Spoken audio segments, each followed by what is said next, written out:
भगवान ने अपना प्रभाव सती जी को दिखाया। दोनों में अंतर क्यों किया? रावण अभिमान से आया था और प्रभु को लगा कि सती जी भगवान शंकर से आज्ञा लेकर के आई है, तो आई है तो फिर अब मेरे लिए उचित होगा कि मैं इनको अपना प्रभाव थोड़ा दिखला दूं। किंतु वो एक संस्कार जो है वो बड़ा ही मनोवैज्ञानिक होता है। कुछ लोग ऐसे होते हैं कि वो निर्णय ही नहीं कर पाते कि हम विश्वासी बने कि बुद्धिमान बने, और उनके जो संस्कार होते हैं, संस्कार के संबंध में बड़ा विचार किया गया है।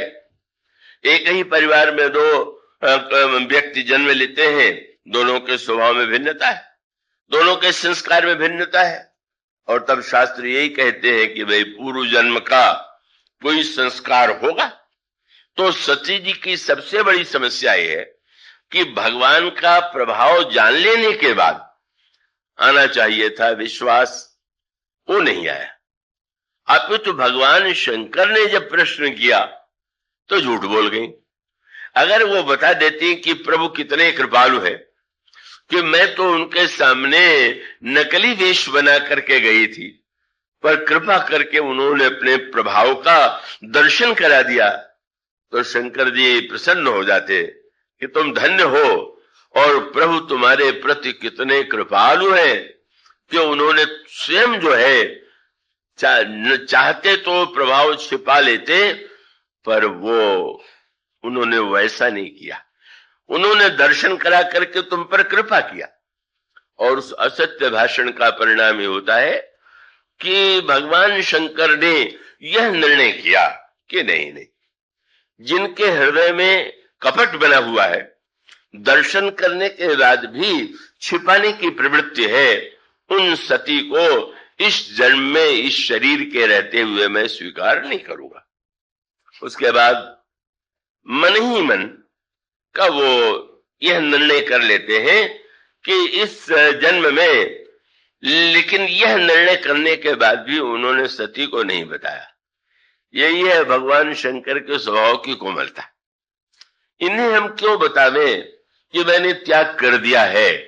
अब वो तो एक मुझे जो प्रभु का संकेत मिला है उसके अनुकूल ही मुझे करना है, पर सती जी को ज्ञात हो जाता है, सती जी के मन में पश्चाताप हो जाता है, उनका उदय होता है, और वो सोचती हैं कि अरे मैंने भगवान शंकर से कपट किया, उसके परिणाम स्वरूप ही उन्होंने मेरा परित्याग कर दिया।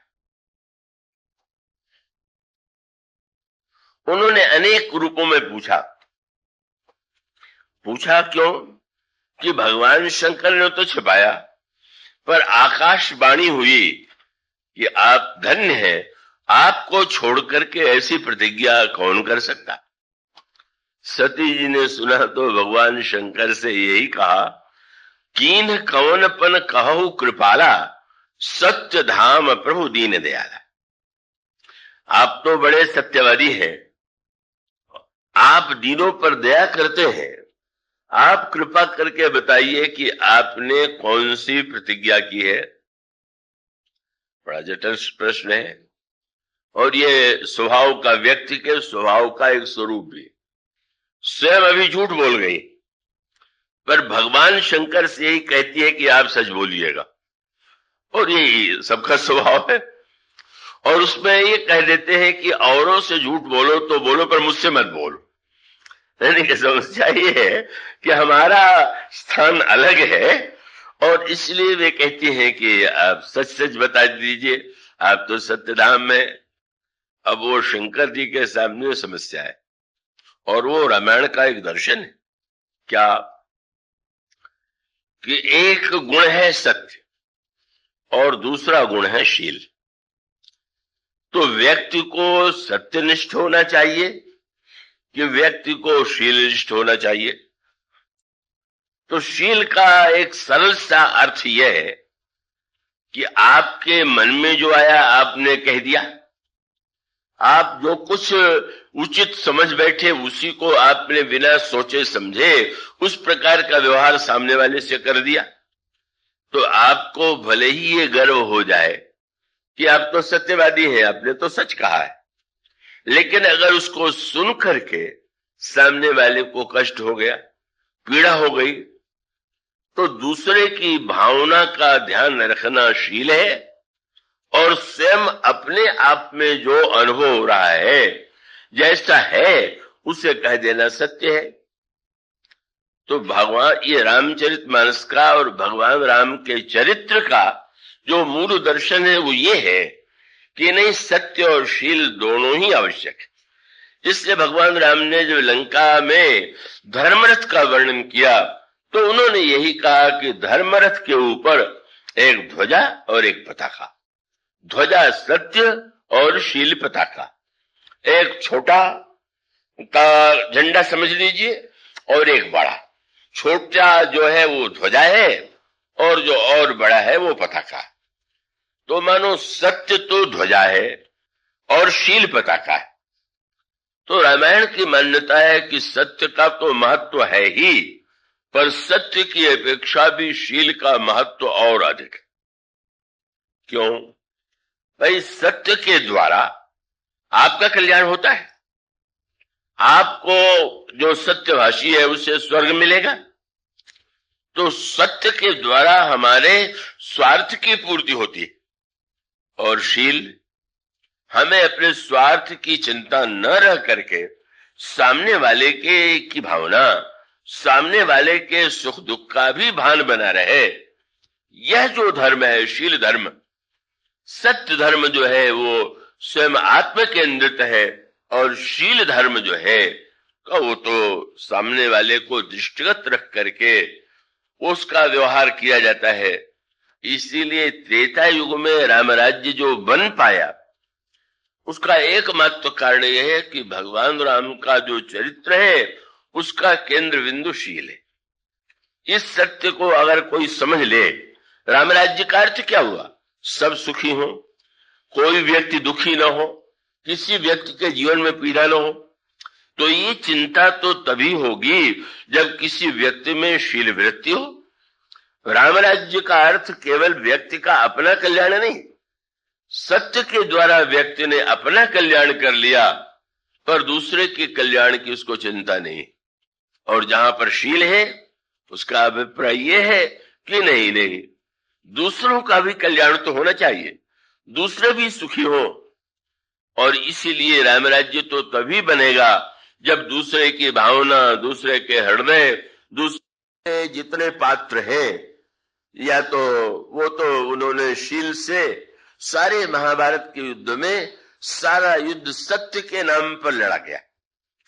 क्योंकि प्रत्येक व्यक्ति के अगर मुख से कोई शब्द निकल गया है तो कहता है कि सत्य से बढ़कर के और कर कोई धर्म नहीं है, सत्य ने दूसरा धर्म समाना का, इसलिए सत्य के समान कोई धर्म नहीं है।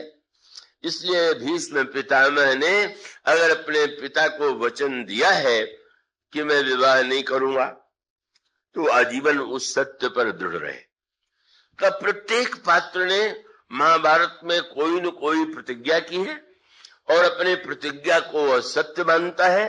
सत्य के लिए युद्ध होता है, सत्य के लिए ही संहार होता है, सत्य के लिए विनाश होता है। अगर भीम ने प्रतिज्ञा किया है कि दुशासन के छाती का रक्त मैं पीऊंगा, तो वो भी क्रूर कर्म जो है युद्ध में करने पर उन्हें यही तो संतोष होता है कि मैंने प्रतिज्ञा किया है। दुशासन की दुष्टता का दंड देने के लिए मैंने यह कहा है कि मैं तेरे रक्त का पान करूंगा, इसलिए उसका वध करने पर भी उन्हें संतोष नहीं होता है और छाती पर बैठ करके रक्त का पान करते। और इसका अर्थ है कि भीम का ये कार्य वे भले ही गर्व पाल ले कि मैंने तो सत्य और प्रतिज्ञा का पालन किया, पर वो तो शुद्धशील रहित। का द्रौपदी के चरित्र का भी वही रूप है। द्रौपदी ने अगर का दुर्योधन के लिए व्यंग करते हुए ये कह दिया कि अंधे का बेटा अंधे होता है, तो द्रौपदी के चरित्र में भी शील तत्व का लेश नहीं। और वो ठीक है, अगर संहार की भूमिका है तो शील की अपेक्षा नहीं है। भगवान तो आए हैं कालोस में लोक क्षयकृत प्रवृद्धो, ये मान करके कि ये सब पृथ्वी का भार है, इन्हें दूर करना। तो उस समय सारे योद्धा सबके सब जो है किसी न किसी प्रतिज्ञा से, सत्य से बने हुए, और वो सत्य से यहां तक बने हुए हैं कि अगर युधिष्ठिर घायल हो गए कर्ण से युद्ध करते हुए और सारथी भगा के रथ ले आता है, शिविर में उनके घाव पर लगाया जा रहा है तो मरहम पट्टी की जा रही है, अर्जुन को जो ही सुनाई पड़ा कि महाराज बड़े भाई घायल हो गए, तुरंत वो भगवान कृष्ण से अनुरोध करते हैं, चल करके जरा मैं देख तो लूं।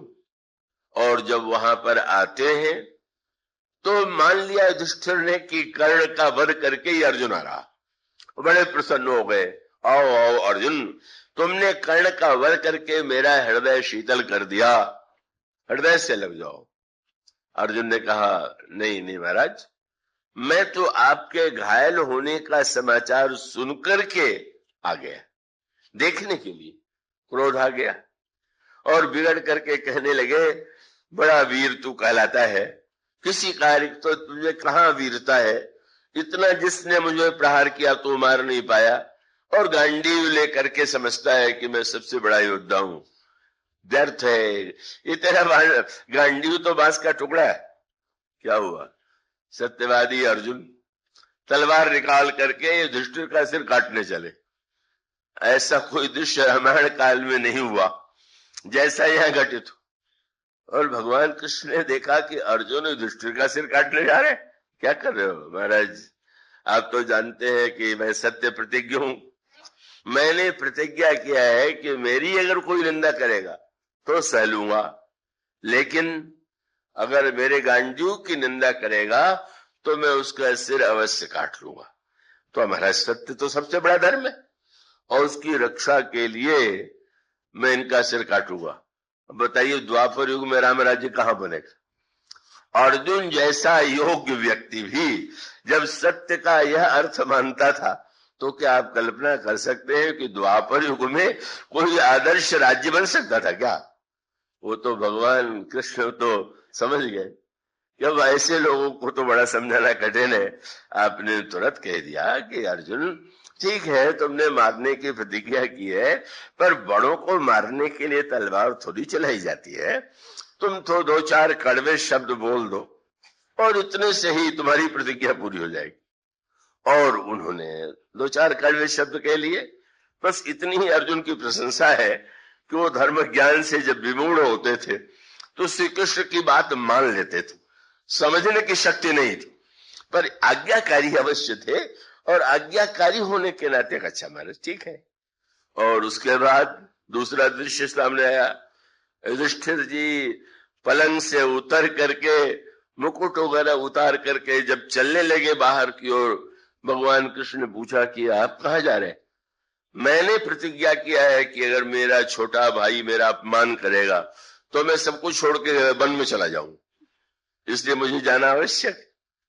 महानतम धर्मराज द्वापर युग के युधिष्ठिर और महानतम सखा अर्जुन, दोनों की क्या दशा है? कहा वैसी दशा आपको रामायण में नहीं मिलेगी। भगवान राम ने कह दिया मैं बाली को मारूंगा, और थोड़ी देर के बाद कहने लगे कह रहे भाई तुम जीवित रहो। भगवान को अगर ये चिंता होती कि मैंने मारने के लिए कहा है तो मारना ही जरूरी है तो ऐसे कैसे कहते? और भगवान राम ने कहा है लक्ष्मण से कि लक्ष्मण मैंने निर्णय किया है कि जिस बाण से मैंने बाली को मारा था उसी बाण से मैं सुग्रीव को कल मारूंगा। पर वो कल कभी आया भी नहीं, मरा भी नहीं, क्योंकि भगवान राम सत्यनिष्ठ नहीं शील निष्ठ। उन्होंने कहा, और जब लक्ष्मण जी ने कहा कि मैं मारूं तो हंसने लगे। अरे कहीं मित्र को मारा जाता है? अरे वो हमारा मित्र है, हमारा सखा है। भगवान कृष्ण ने यही कहा कि महाराज ठीक है, लेकिन बड़े आपने कहा है, लेकिन छोटा अगर बालक हो तो बालक को तो क्षमा कर देते हैं, जैसे बालकों को क्षमा किया जाता है उसी तरह से आप इन्हें क्षमा कर दीजिए। तो महाभारत का सारा संघर्ष जो है वो शब्द और वाणी को लेकर के, और प्रत्येक व्यक्ति सत्यनिष्ठ है। बस अगर दोनों किसी में है तो भगवान तो वही है, वही श्री राम है, वही श्री कृष्ण है। यह तो श्री कृष्ण के ही चरित्र में सत्य है कि अगर भीष्म यह कह देते हैं कि आज मैं अगर श्री कृष्ण को रास्त्र न उठवा दूं तो लाजो गंगा जननी को शांतनु सुत न कहाऊं। और कितने महान शीलवान, इतने शीलवान है कि ये नहीं कि वो उठवा सकते थे उनको, पर उनको यही लगा कि अगर मैं शस्त्र नहीं उठाऊंगा तो भीष्म की प्रतिज्ञा झूठी हो जाएगी। भीष्म की प्रतिज्ञा सत्य रहे, भले ही लोग मुझे असत्यवादी समझ ले, यही श्री कृष्ण के शील की पराकाष्ठा है। शस्त्र उठा करके उन्होंने भीष्म के सत्य की रक्षा की। तो भगवान कृष्ण जो है अकेले भगवान वही है, वही भगवान त्रेता युग में और वही द्वापर युग में। पर राम राज्य को बनाने के लिए जैसे भक्त चाहिए वैसे त्रेता युग में थे, द्वापर युग में थे ही नहीं, और थे नहीं तो भगवान ने पहले निर्णय किया कि चलो हटाओ इन सबको, ये भार है, इन्हें मिट जाने देना चाहिए। इसलिए वस्तुतः शील का जो तत्व है वो मानो दूसरे की ये जो भावना है, भगवान शंकर तो श्री राम के भक्त हैं, तो भगवान राम के चरित्र में जैसे शील है, इसी प्रकार से सती जी ने कहा आप तो बड़े सत्यवादी हैं, बता दीजिए कि आपने क्या प्रतिज्ञा किया है। और कई तरह से घुमा के पूछा, ये आकाशवाणी ने क्यों कहा, कैसे कहा। पर शंकर जी सोचते हैं कि नहीं नहीं, ठीक है मैंने कोई प्रतिज्ञा की है, लेकिन यद्यपि सखी सती पूछा बहु भांति तदपि न कहे त्रिपुर आराती। नहीं नहीं कहूं, और कभी नहीं कहा, और कभी नहीं कहने में वही स्वभाव शील वाला कि नहीं नहीं ऐसा मैं कष्ट इन्हें कैसे दूं। और उसके बाद जब सती जी के साथ चलने लगी तो देख लिया कि सती जी बहुत दुखी है। कई लोग त्याग कम करते हैं, दिखावा अधिक करते हैं, डराने के लिए सामने वाले को कि अब तुमने कुछ कहा और मैं छोड़ के चला। तो यहां तो ठीक उल्टी बात है, शंकर जी इतना बड़ा त्याग कर चुके हैं, पर जब सती जी को दुखी देखा तो शंकर जी ने सोचा कि अब इनके हृदय को कैसे सांत्वना दे। तो उन्होंने कहा कि अब रास्ता काटने के लिए उपाय यही है कि कुछ सुनाया जाए। तो मैं कुछ आपको सुनाता चल रहा हूं और आप सुनते हुए। गोस्वामी जी ने लिखा कि वर्णत पंथ विविध इतिहासा विश्वनाथ पहुंचे कैलाश। कितना भावना का ध्यान है। सती जी का त्याग करना भले ही बड़ा हो, लेकिन हम इनको कष्ट थोड़ी देना चाहते हैं। सुनाने लगे। अब उसके पश्चात वहां पहुंचने के बाद अब फिर वही कि सती जी बार बार कहेंगी कि हुआ क्या। तो आपने शंकर साज स्वरूप संभाला, समाधि में चले गए। समाधि में चले गए तो इसका अर्थ है कि अब समाधि में है तो सती जी को लगेगा कि अब तो समाधि में है। लेकिन फिर वही जिसको संस्कार की प्रबलता कहते हैं, भगवान शंकर, क्योंकि उस प्रबलता का भी उद्देश्य है, भगवान उस लीला को आगे बढ़ाना चाहते हैं। सती के हृदय में ग्लानि भी हो गई कि मैंने कपट किया, मैंने छिपाया, लगता है भगवान शिव ने मेरा त्याग कर दिया। पश्चाताप उदित हुआ।